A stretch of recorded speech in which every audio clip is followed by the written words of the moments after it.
Cek cek 1 2 3.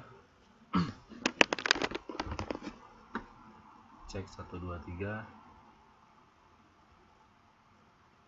Dari 11 siswa yang sudah hadir pada malam hari ini, apakah bisa mendengarkan suara saya dengan jelas?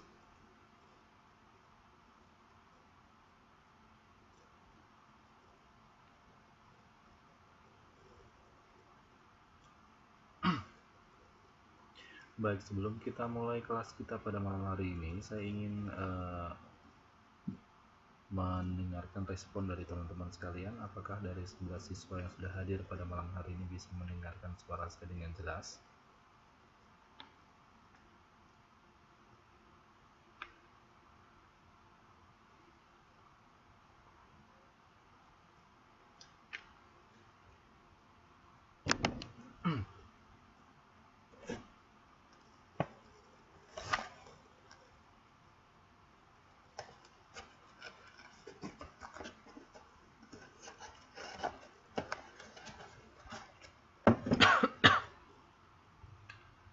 Bisa ya?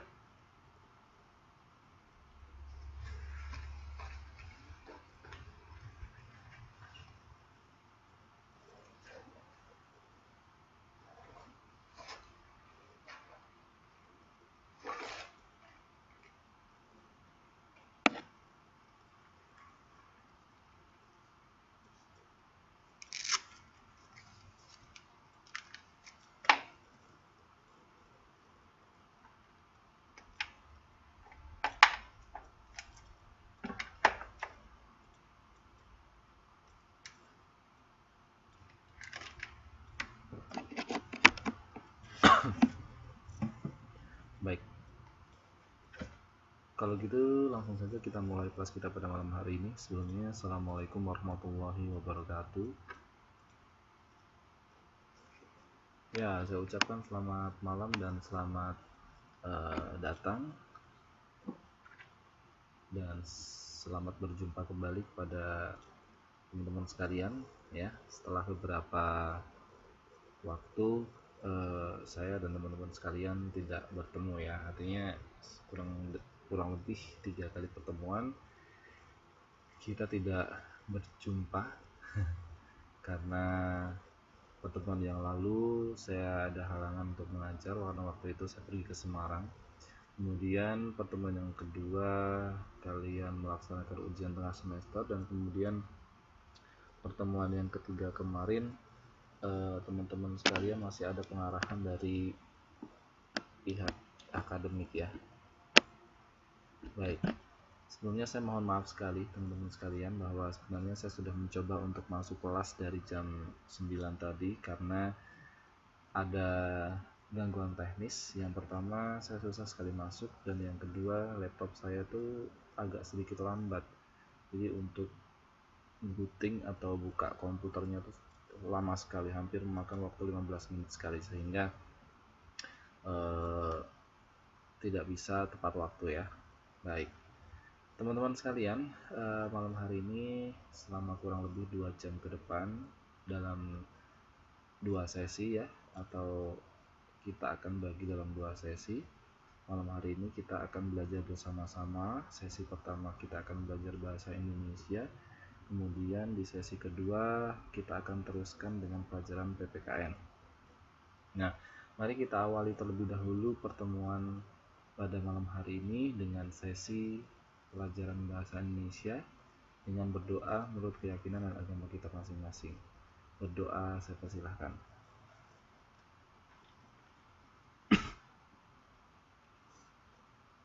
Berdoa selesai. Ya.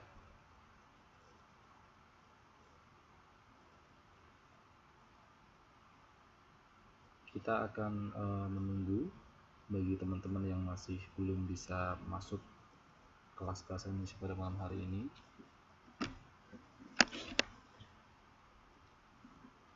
Tapi kita akan mulai biar nanti teman-teman yang baru bisa masuk dan bergabung langsung bergabung dan tidak perlu menunggu lama-lama, begitu ya. Ya.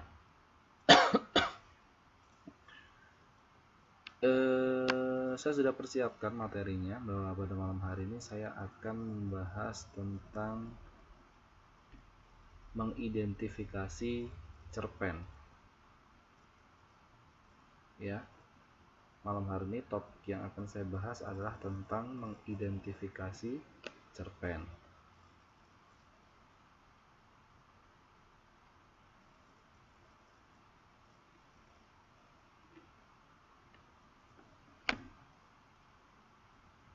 Ya, apa yang akan kita pelajari ketika kita belajar tentang mengidentifikasi unsur-unsur cerpen? Yang akan kita pelajari tentu saja pada malam hari ini adalah kita setelah bersama-sama mempelajari tentang bagaimana mengidentifikasi unsur-unsur cerpen. Yang akan kita dapatkan adalah kita mampu mengidentifikasi alur, penokohan, dan latar dalam cerpen yang kita pelajari bersama-sama pada malam hari ini. Ya, jadi kalau kita bicara tentang unsur-unsur cerpen, sebenarnya ini tidak terlalu jauh atau tidak terlalu berbeda ketika kita membicarakan tentang unsur-unsur yang ada di dalam drama. Jadi masih ada alur, kemudian adanya penokohan, dan ada juga latar yang dibicarakan atau yang dibahas dalam cerpen yang dibaca atau yang kita bahas. Oke. Membaca atau mendengarkan pembacaan sebuah cerpen tentu sangat menarik. Ya, cerpen apa itu nanti kita akan bahas, tapi paling tidak teman-teman sekalian sudah pernah mendengarkan atau sudah paham sebelum belajar ini sudah pernah mendengar apa itu istilah cerpen, ya. Kadang-kadang sudah membaca secara mandiri gitu ya.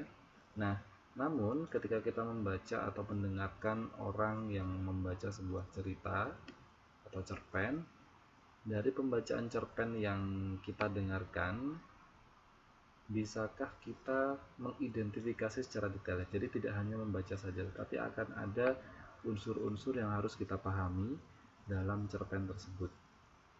Nah, mengidentifikasi cerpen itu artinya kita melakukan suatu kegiatan dengan cara menguraikan, menjelaskan, atau menelaah unsur-unsur yang membangun sebuah cerpen. Seperti yang tadi sudah saya sampaikan di awal, ya, tujuan belajar atau mengidentifikasi sebuah cerpen adalah supaya kita paham tentang cerita, ya, sebuah cerpen dari berbagai macam isinya, yaitu alur, penokohan, jalan cerita, latar, dan sebagainya. Nah, sebelum kita mengidentifikasi atau membahas, mengupas, serta menguraikan dan menjelaskan atau menelaah unsur-unsur dalam sebuah cerpen, tentu saja kita akan membahas apa itu sebenarnya cerpen. Bagi teman-teman mungkin ada beberapa yang sudah paham dan sudah mengetahui cerpen itu apa, ya. Nah, di sini disebutkan bahwa cerpen atau yang biasa disebut dengan cerita pendek itu merupakan karangan pendek yang berbentuk prosa, ya. Sebuah cerpen itu mengisahkan sepenggal kehidupan tokoh yang penuh pertikaian peristiwa dan pengalaman. Jadi mudahnya supaya kita bisa memahami atau mengerti bahwa cerpen itu apa. Cerpen dari singkat katanya, ya, cerpen itu merupakan cerita pendek. Nah, kalau cerita pendek berarti cerita tersebut bukan cerita panjang, ya. Tidak terdiri dari beberapa buku, tidak terdiri dari beberapa ratus-ratus halaman, ya. Namanya cerita pendek itu pasti ceritanya tidak panjang dan pendek. Nah, untuk mempermudah kita membedakan mana yang disebut cerita panjang, mana yang disebut cerita pendek, mari kita sama-sama lihat di sini ada ciri-ciri cerpen. Nah, Sebelum kita membahas lebih lanjut tentang bagaimana cara mengidentifikasi sebuah cerita pendek, yang tadi sudah saya sebutkan bahwa dalam cerita pendek tersebut ada alur, latar, penokohan, dan sebagainya. Kita perlu tahu terlebih dahulu tentang ciri-ciri cerpen. Apa saja ciri-ciri cerpen yang harus kita pahami, gitu ya? Yang pertama, sebuah cerpen itu pasti bentuk tulisannya singkat, padat, dan lebih pendek daripada novel. Saya yakin teman-teman semua di sini sudah tahu kan bentuk novel itu seperti apa. Jadi novel merupakan sebuah cerita atau sebuah kisah yang memiliki cerita panjang gitu ya, tebal, terdiri dari beratus-ratus halaman. Nah, kalau cerpen ini itu merupakan cerita dalam bentuk singkat, padat, dan lebih pendek daripada novel. Nah, kalau dilihat dari jumlah total kata yang digunakan dalam cerita pendek ini adalah kurang dari 10.000 kata. Jadi namanya cerpen itu berbeda dengan novel atau buku-buku biografi yang lainnya. Kalau cerpen itu terdiri kurang dari 10.000 kata. Ya, tadi sifatnya singkat, tulisannya padat, dan lebih pendek daripada novel. Kemudian yang ketiga, sumber cerita yang diangkat dalam cerpen itu merupakan cerita-cerita yang berasal dari kehidupan sehari-hari, baik pengalaman sendiri maupun orang lain, pengalaman si penulis ya artinya, ataupun pengalaman-pengalaman orang lain yang sengaja dibuat cerita. Ya, jadi ciri-ciri cerpen itu bisa berasal dari sumber-sumber kehidupan sehari-hari, bisa pengalaman sendiri maupun orang lain. Kemudian ciri yang keempat, cerpen ini tidak melukiskan seluruh kehidupan pelakunya karena mengangkat masalah tunggal atau masalah inti saja. Jadi biasanya cerita yang diangkat dalam novel itu lantas kemudian tidak diceritakan sedetail-detailnya. Misalnya kehidupan seseorang dari dia lahir kemudian sampai dia meninggal, itu tidak seperti itu. Biasanya hanya diambil tentang sesuatu hal yang menonjol dari kehidupan seorang, misalnya tentang kisah hidup si A misalnya selama duduk di bangku kelas 3 SMA misalnya begitu ya. Jadi tidak mengangkat atau tidak menceritakan seluruh kehidupan pelakunya, tetapi hanya mengangkat masalah-masalah tunggal atau masalah-masalah inti saja. Kemudian ciri-ciri cerpen yang selanjutnya, habis dibaca sekali duduk dan hanya mengisahkan sesuatu yang berarti bagi pelakunya saja. Biasanya yang namanya cerpen itu bisa kita selesaikan ketika kita baca itu hanya dalam sekali duduk, artinya tidak perlu memerlukan waktu yang lama untuk menyelesaikannya. Bayangkan kalau biasanya kita punya novel ya, ibarat kata novelnya Tireliye misalnya, atau novelnya D. Lestari, atau novelnya Habibur Rahman Al-Shirazi atau yang lain gitu ya. Kadang-kadang kita tidak menghabiskan novel tersebut dalam sekali duduk ya. Kadang-kadang aduh ini capek, besok diteruskan lagi, atau sambil tiduran, sambil pindah, sambil ngemil dan sebagainya. Tapi kalau cerpen itu bisa dihabiskan atau bisa diselesaikan dalam sekali duduk. Kemudian membicarakan tentang tokoh-tokoh yang dilukiskan atau yang diceritakan dalam cerpen ini mengalami konflik sampai pada penyelesaiannya. Nah, walaupun ini yang paling unik dalam cerpen ya. Walaupun cerpen itu ditulis sangat singkat, padat, pendek daripada novel, kurang dari 10.000 kata, tetapi cerpen ini dituliskan oleh pengarang di mana pelaku mengalami konflik sampai pada penyelesaiannya, ya. Jadi lebih gimana ya istilahnya, lebih mempermudah sang pembaca untuk tidak penasaran ya dengan endingnya bagaimana. Kemudian yang selanjutnya, penggunaan kata-katanya sangat ekonomis dan mudah dikenal masyarakat. Jadi bahasa yang digunakan dalam cerpen ini tidak menggunakan kalimat-kalimat yang susah dipahami, tetapi menggunakan kata-kata yang ekonomis dan mudah dikenal oleh masyarakat awam ketika membaca cerita dalam cerpen tersebut. Kemudian yang selanjutnya, sanggup meninggalkan kesan mendalam dan mampu meninggalkan efek pada perasaan pembaca. Ya, walaupun ceritanya itu bersifat pendek ya. Walaupun ceritanya itu diuraikan dalam durasi yang singkat, tetapi jangan salah bahwa cerpen ini juga mampu mengaduk-aduk perasaan atau meninggalkan efek yang sangat dalam kepada pembaca ya. Tidak hanya novel saja, tapi cerita pendek ternyata walaupun sangat singkat, tidak panjang dan tidak lama, tidak memerlukan waktu lama untuk menghabiskan cerita tersebut, tapi cerpen ini juga mampu meninggalkan kesan mendalam dan mampu meninggalkan efek pada perasaan pembaca.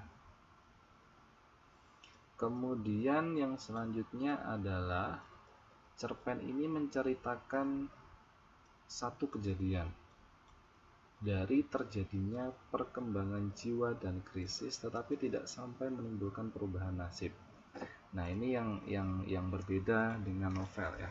Jadi bisa dilihat singkatnya cerita yang ada di dalam cerpen ini ya. Jadi cerpen ini masih menceritakan suatu kejadian ya, perkembangan seseorang ya, dari fase-fase kritis kemudian sampai dia berhasil sukses ya. Tetapi di situ tidak diuraikan bagaimana seseorang itu mampu merubah nasibnya, karena biasanya kalau cerita-cerita yang dituliskan ketika orang berasal dari orang yang tidak mampu hingga dia sukses itu memerlukan waktu atau memerlukan cerita yang panjang. Jadi cerpen ini tidak sampai seperti itu. Kemudian alurnya tunggal dan lurus ya. Alurnya itu biasanya lurus ya, kalau maju ya maju saja. Kalau novel atau cerita-cerita biografi yang panjang-panjang, kadang-kadang alurnya itu bisa mundur maju mundur maju mundur maju gitu ya. Tidak mundur maju cantik, tidak mundur maju mundur cantik, tetapi tunggal dan lurus. Penokohannya pun juga sangat sederhana, singkat dan tidak mendalam. Jadi tokoh yang disampaikan dalam cerpen ini kemudian tidak lantas dibahas secara detail ya, hanya saja diuraikan secara singkat dan mudah dipahami dan mudah diingat oleh pembaca itu ya. Walaupun tidak disampaikan secara detail, misalnya dia dulu golongan darahnya apa, kemudian ayah ibunya waktu hamil, ibunya waktu hamil berapa bulan, ngidam apa, itu tidak sampai sedetail itu ya. Hanya saja memang penokohannya juga dijelaskan, misalnya hanya sebatas nama, kemudian dia tinggal di mana, kemudian sifatnya seperti apa. Jadi tidak sangat mendalam, tidak sangat detail, tetapi penokohannya pun diuraikan atau dijelaskan secara singkat, sederhana dan tidak mendalam. Nah, bagaimana kita mengidentifikasi cerpen? Nama pada sub judul yang ini kita sudah masuk inti dari materi yang sebenarnya ingin saya sampaikan pada malam hari ini, yaitu tentang bagaimana mengidentifikasi sebuah cerpen.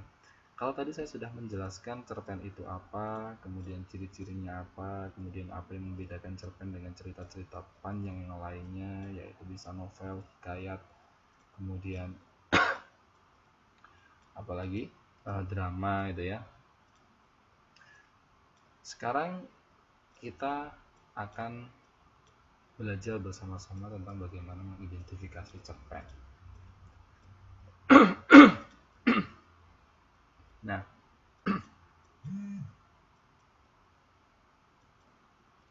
seperti yang dijelaskan di atas tadi, bahwa mengidentifikasi cerpen itu artinya kegiatan menguraikan, ya, kegiatan menjelaskan atau menelaah unsur-unsur yang membangun dalam cerpen.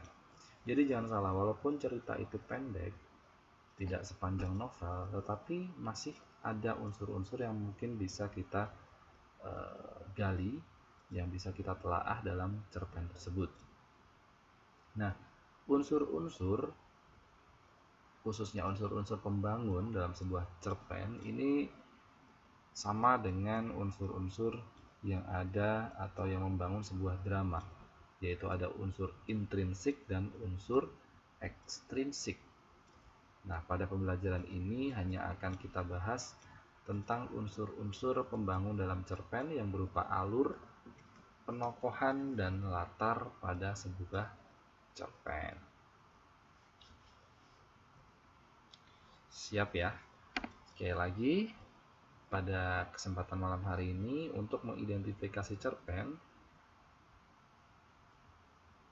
saya hanya akan menjelaskan tentang bagaimana cara membahas atau mengidentifikasi alur, penokohan, dan latar pada sebuah cerpen. Ya. Yang pertama adalah plot atau alur. Saya yakin teman-teman sekalian sudah familiar sekali ya dengan istilah ini, istilah plot atau alur. Alur itu juga bisa disebut sebagai jalan cerita. Bentuk alur berupa peristiwa-peristiwa yang disusun secara berkaitan menurut hukum sebab dan akibat dari awal sampai akhir cerita. Jadi yang namanya alur itu bisa dikatakan sebagai jalan ceritanya ya. Ya, bagaimana cerita itu dimulai, kemudian sampai kapan cerita itu bisa diakhiri. Nah, ini ada macam-macam alur cerita yang bisa kita gunakan untuk mengidentifikasi sebuah cerpen. Yang pertama, secara kualitatif, alur cerita itu dibagi menjadi dua macam, yaitu ada alur erat, kemudian dan ada juga alur longgar. Apa bedanya? Nah, pada alur erat, hubungan peristiwa satu dengan yang lainnya itu sangat erat, sangat padu, hingga tidak mungkin ada bagian cerita yang diambil bagiannya saja. Nah, alur jenis ini saling terikat antara peristiwa satu dengan peristiwa yang lainnya. Jadi intinya alur erat ini adalah alur yang sangat rengket ya, artinya sangat tidak jarang saling berkaitan dengan satu dengan yang lainnya. Jadi kalau ada seseorang yang ingin memotong cerita yang beralur erat seperti ini, itu sangat susah karena antara bagian satu dengan bagian yang lainnya itu sangat erat kaitannya dan tidak bisa dipisahkan. Itu alur erat yang ada pada cerpen. Kemudian alur longgar. Nah, pada alur ini itu ada bagian cerita yang diambil oleh cerita yang telah diuraikan sebelumnya. Disebut longgar karena adanya digresi atau masuknya peristiwa lain dalam cerita tersebut. Jadi yang namanya alur longgar itu berbeda dengan alur erat. Dimana kalau alur erat tadi kan alur yang tidak bisa disisipi atau tidak bisa diambil bagian cerita untuk kemudian dibuang atau hanya diambil sebagian saja. Tapi kalau alur longgar itu ada bagian cerita di mana bagian cerita yang diuraikan itu merupakan bagian cerita yang diambil dari bagian alur yang ada di dalam cerita tersebut, atau bisa diambil dari bagian peristiwa lain yang tidak berasal dalam cerita tersebut. Itu alur longgar, artinya tidak bisa dipisah-pisahkan atau bisa disisipkan gitu ya. Kemudian secara naratif waktu, alur cerita itu terbagi menjadi 3. Ada alur maju, ada alur mundur, dan ada alur campuran atau flashback. Alur maju, saya kira teman-teman sekalian sudah masih ingat ya, dulu saya pernah menjelaskan tentang alur maju ini. Alur maju itu adalah alur atau jalan cerita yang disusun berdasarkan urutan waktu atau urutan peristiwa. Jadi alur maju ini ya seperti keadaan waktu yang kita lalui sekarang. Jadi dimulai dari pagi misalnya cerita itu, kemudian berakhir di malam hari atau sore hari, itu namanya alur maju. Jadi sebuah cerita di mana jalan ceritanya itu disusun berdasarkan urutan-urutan waktu yang sesungguhnya. Jadi kalau dimulai misalnya tahun 2007, kemudian ceritanya berakhir di tahun 2010, nah itu namanya alur maju. Karena cerita itu dikisahkan sesuai dengan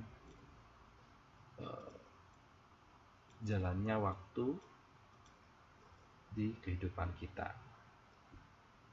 Berbeda dengan alur mundur, ini kebalikannya dengan alur maju. Kalau alur mundur itu adalah alur atau jalan cerita yang mengembalikan cerita ke masa lalu atau sebelumnya. Misalnya, ya, dalam cerpen tersebut menceritakan tentang peristiwa hari ini, kemudian si tokoh itu kemudian flashback atau kembali ke beberapa tahun yang lalu pada saat si tokoh masih muda. Nah itu namanya alur mundur ya, jadi tidak sesuai dengan berjalannya waktu di kehidupan secara normal, itu namanya alur mundur. Kemudian ada juga yang namanya alur campuran atau yang disebut dengan flashback. Alur campuran ini adalah perpaduan antara alur maju dan alur mundur. Nah, cerita itu bisa bergerak dari bagian tengah terlebih dahulu, kemudian menuju ke awal, dilanjutkan ke akhir cerita. Jadi ini namanya alur campuran. Kadang-kadang cerita dimulai dari misalnya kejadian masa sekarang ya. Misalnya tanggal 8 Agustus tahun 2017 misalnya si A mulai masuk sekolah SMA. Nah, kemudian ketika masuk SMA dia melihat seseorang teman yang kebetulan mirip dengan temannya pada waktu lalu ketika di SMP. Kemudian alurnya mundur ketika dia SMP, ya, menceritakan tentang temannya yang mirip dengan teman yang ditemui di SMA tadi. Nah, itu namanya alur campuran. Jadi maju mundur gitu ya, tetapi tidak disertai dengan cantik-cantik ya, tapi maju mundur saja. Nah, untuk memudahkan kita memahami tahapan alur tersebut, kita bisa perhatikan tahapan-tahapan alur berikut ini. Kita bisa lihat dari sini ya, dari bagian A, exposition atau pengenalan. Biasanya cerita diawali dengan tahap exposition atau pengenalan ya.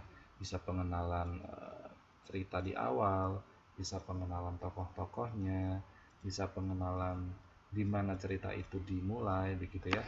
Kemudian setelah pengenalan biasanya dilanjutkan dengan complication atau peristiwa. Ya, peristiwa yang diangkat dalam sebuah cerita tersebut. Setelah peristiwa dijelaskan, pengenalan juga sudah dijelaskan, muncullah di situ rising action atau muncul konflik-konflik yang dibuat dalam cerita tersebut. Nah, setelah konflik muncul biasanya ada turning point atau puncak konflik yang dibahas atau yang diceritakan dalam cerpen tersebut sampai pada resolution atau penyelesaian. Intinya cerpen itu ada 5 alur ini ya. Ada proses pengenalan, kemudian peristiwa, masuk konflik, kemudian sampai ke puncak konflik, puncak tertinggi, sampai hingga ke penyelesaian atau resolution. Nah, ini penjelasannya. Pada tahap pengenalan atau exposition, tahap ini dimunculkan di awal cerita dengan mengenalkan tokoh-tokoh. Yang tadi sudah saya katakan, bisa digunakan atau bisa menggambarkan tentang pengenalan tokoh-tokoh. Kemudian bisa juga digambarkan dengan mengenalkan atau menjelaskan situasi-situasi awal-awal cerita itu diceritakan, kemudian diuraikannya atau dijelaskannya latar, waktu, dan sebagainya. Kemudian pada tahap peristiwa atau complication, nah tahap ini muncul suatu peristiwa dalam cerpen tersebut sebagai penggerak cerita, hingga muncul konflik, permasalahan-permasalahan yang diuraikan atau pertentangan-pertentangan hingga menyebabkan ketegangan-ketegangan dalam tokoh itu mulai bermunculan sampai tahap konflik memuncak atau inti dari konflik itu. Dan akhirnya di bagian akhir dari cerpen tersebut ada tahap penyelesaian atau resolution, di mana tahap permasalahan itu mulai ada penyelesaiannya atau jalan keluarnya. Dan ketika pembaca sudah bisa membaca atau bisa mengidentifikasi tahap penyelesaian ini, biasanya cerita cerpen ini menuju ke bagian akhir cerita. Nah, itu alur ya. Kemudian yang kedua adalah penokohan. Nah, penokohan itu adalah cara pengarang menggambarkan karakter tokoh-tokoh dalam cerita. Hampir sama dengan penokohan yang ada dalam drama, ya. Yang pertama yang bisa kita lihat adalah teknik penggambaran tokoh. Nah, untuk menggambarkan sifat atau karakter seseorang tokoh dalam sebuah cerpen, pengarang itu biasanya menggunakan dua teknik. Yang pertama adalah teknik analitik, di mana teknik analitik itu adalah teknik yang digunakan pengarang untuk menjelaskan karakter, sifat dari tokoh-tokoh cerita yang diceritakan secara langsung oleh pengarang. Contoh, ini tokohnya Erlina ya. Erlina adalah seorang putri tunggal Sultan Pangeran. Erlina dikenal orang-orang karena cantik parasnya. Rambutnya yang hitam, lurus, serta kulit yang kuning langsat menambah keelokan tubuhnya. Banyak pemuda mencoba mendekatinya, namun tanpa alasan yang jelas ia selalu menolaknya. Itu teknik penjelasan tokoh seseorang dengan cara analitik, ya. Kemudian yang selanjutnya adalah dengan cara teknik dramatik. Teknik dramatik ini adalah penggambaran atau penokohan dalam cerita pendek, di mana tokoh atau karakter sifat yang dijelaskan dalam cerpen itu digambarkan melalui penggambaran-penggambaran tertentu, misalnya fisik atau perilaku tokoh, lingkungan kehidupan, dialek, bahasa, jalan pikiran, dan sebagainya. Contohnya, ini menceritakan sebuah salah satu penokohan ya, karakter tertentu ya, namanya Bahtiar ya. Berbeda dengan Ramli, sebenarnya Bahtiar bisa mengendalikan diri dalam menghadapi masalah yang rumit. Malam itu Bahtiar dan Ramli dikepung tentara kompeni. Beberapa saat lamanya dalam ketegangan yang memuncak itu, Bahtiar menghamburkan pelurunya ke berbagai jurusan. Jadi ini adalah teknik dramatik yang menjelaskan tentang penokohan. Adapun jenis-jenis penokohan ini hampir sama dengan drama ya. Yang pertama ada tokoh protagonis. Saya kira semuanya sudah tahu tokoh protagonis itu yang seperti apa. Tokoh protagonis itu adalah tokoh yang mendukung cerita. Ya, biasanya ada satu atau dua figur tokoh protagonis yang dibantu tentu saja oleh tokoh-tokoh lain dalam cerita. Tapi biasanya ada satu, paling tidak ada satu tokoh protagonis dalam sebuah cerita pendek. Nah, tokoh jenis ini atau tokoh protagonis ini biasanya berwatak baik dan menjadi idola pembaca atau pendengar ya. Biasanya pembaca itu suka sekali dengan tokoh-tokoh yang baik, tokoh-tokoh protagonis ya, daripada tokoh-tokoh yang lainnya. Nah, seperti tokoh antagonis. Kalau tokoh antagonis itu adalah tokoh yang menjadi penentang cerita. Biasanya di situ karakternya jahat, yang menyebabkan konflik ya, yang dibenci oleh pembaca dan pendengar. Itu namanya tokoh antagonis. Itu lawannya tokoh protagonis. Kemudian yang ketiga, jenis tokoh yang lainnya adalah tokoh tritagonis. Di mana tokoh tritagonis itu adalah tokoh pembantu yang biasanya tokoh ini bertindak sebagai penengah atau pembantu, baik untuk pembantu atau penengah atau pendukung tokoh protagonis maupun antagonis. Jadi teman-teman figuran ya, gitu ya, yang bisa berperan sebagai antagonis ataupun protagonis atau temennya ya, gitu. Ya nggak apa-apa, Mbak Ropiana ya, kalau Mbak Purnamasari tidak bisa masuk, biar nanti bisa mendengarkan atau bisa melihat rekamannya. Nah ini yang selanjutnya, cara menentukan watak atau sifat tokoh itu adalah antara lain yang pertama menentukan pelaku cerpen. Jadi kalian bisa lihat apakah pelakunya itu baik, jahat, suka menentang, suka menimbulkan konflik, atau bagaimana. Nah, kalian bisa menentukan pelakunya seperti itu.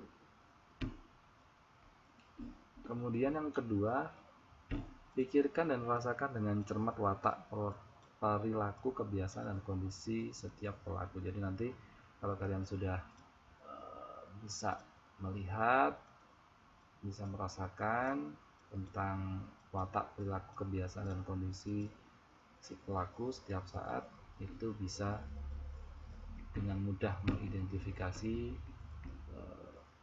sebenarnya tokoh ini berwatak apa sih ya, apakah protagonis atau antagonis. Nah, kalian juga bisa melihat dari bagaimana cara si tokoh itu berbicara, berdialog ya, pembawaan sikapnya, pola pikir dalam cerita. Kalian bisa menebak bahwa sebenarnya watak si tokoh itu sifatnya seperti apa sih, apakah protagonis, antagonis, atau tritagonis. Itu tokoh. Nah, ini yang terakhir adalah latar. Nah, setiap cerita pasti ada waktu, tempat, dan suasana tertentu. Nah, ketiga jenis inilah yang disebut latar atau setting. Jadi latar itu tidak hanya latar waktu ya, tetapi latar itu juga bisa menggambarkan suasana atau tempat di mana cerpen itu, di mana kisah cerita itu dikisahkan, kemudian suasana seperti apa, waktunya kapan, apakah pagi, siang, sore, malam, dan sebagainya. Itu merupakan latar. Nah, latar ini bisa bersifat faktual atau imajiner ya. Faktual artinya nyata, benar-benar ada. Imajiner itu imajinasi atau khayalan ya. Berarti latar waktu, tempat, dan suasana itu tidak ada di dunia nyata. Nah, apa sih sebenarnya fungsi latar? Fungsi latar adalah memperkuat atau mempertegas keyakinan pembaca terhadap jalannya suatu cerita. Jadi kita bisa membayangkan kalau kondisi yang disampaikan dalam cerita tersebut pagi, kita juga bisa membayangkan bahwa kondisi pagi itu seperti apa, malam itu seperti apa. Misalnya menggambarkan tempatnya ada di pasar, misalnya kondisi pasar itu seperti apa ya, kita bisa membayangkan. Oleh karena itu, semakin baik pengetahuan dan imajinasi seorang pengarang, itu akan semakin baik latar yang diciptakannya dalam cerita. Nah karena waktunya sudah habis ya, tinggal 3 menit lagi. Nanti untuk contohnya saya akan memberikan kalian tugas untuk mengidentifikasi tentang unsur-unsur yang ada di dalam cerpen ini. Nah, kebetulan cerpen ini yang akan saya berikan kepada kalian itu adalah cerpen yang ditulis oleh Bapak Golagong. Ya, waktu itu sempat kita datangkan ya ke Taiwan ya Bapak Golagong. Kalian mungkin sudah pernah ketemu ya. Nah, ini salah satu cerpen yang dikarang oleh beliau ya. Judulnya Gadis Pemulung Masuk Televisi. Ini karya oleh Bapak Golagong. Nanti ini saya akan buat tugasnya dulu, dan saya akan maksudnya saya akan bikin tugas ini, kemudian saya akan membagikan tugas ini ke grup Facebook sehingga teman-teman sekalian bisa mudah mengerjakan sesuai dengan instruksi yang saya berikan. Nggak usah ya, ini untuk kelas 11 aja, kelas 10 menyimak aja untuk kelas pada malam hari. Jadi ini tugas untuk kelas 11 saja, jadi aman ya buat Mbak Ica ya. Nah, itu yang mungkin bisa saya sampaikan teman-teman sekalian untuk kelas kita pada malam hari ini. Sekali lagi saya mohon maaf sekali tadi agak molor waktunya karena tidak bisa masuk dengan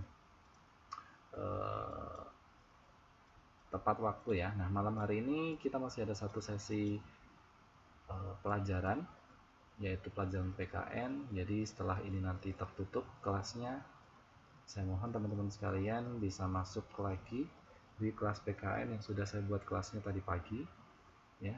Untuk itu mari kita akhiri kelas bahasa Indonesia pada malam hari ini dengan berdoa menurut keyakinan dan agama kita masing-masing.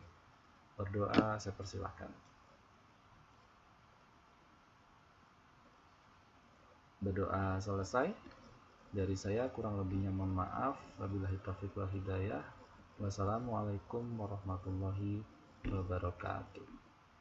Selamat malam dan sampai berjumpa di kelas selanjutnya.